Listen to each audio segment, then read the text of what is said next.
श्री राधे राधे।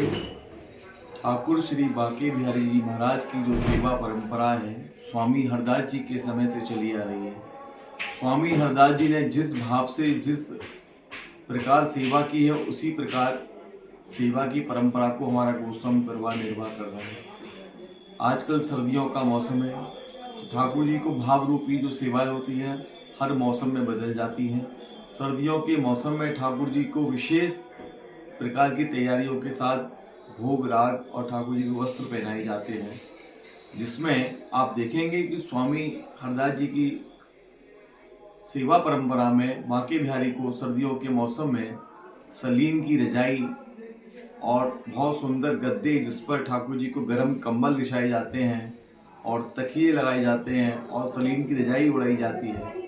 ठाकुर जी की इसी परंपरा में पोशाक जो बिहारी जी पहनते हैं बहुत मोटे कपड़े की पोशाक होती हैं, सलीन की पोशाकें होती हैं, वेलवेट की पोशाकें होती हैं।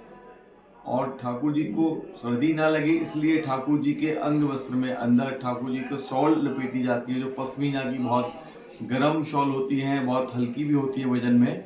वो ठाकुर जी के अंग वस्त्र पे वार्मर का काम करती हैं। और ठाकुर जी को गर्म जो इत्र गर्म करने वाले होते हैं उन इत्र से मालिश की जाती है, जिसमें हिना है और केसर का इत्र है, गुलाब का तो सदाबहार इत्र होता है और एक शमामा का इत्र है। कई सारे इत्रों का प्रयोग ठाकुर जी को इस सर्दी के मौसम में किया जाता है।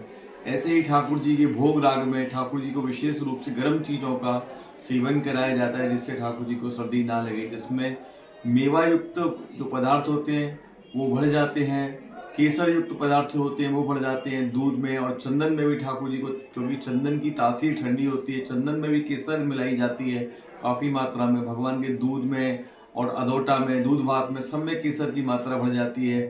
ठाकुर जी के जितने व्यंजन बनते हैं उसमें पहले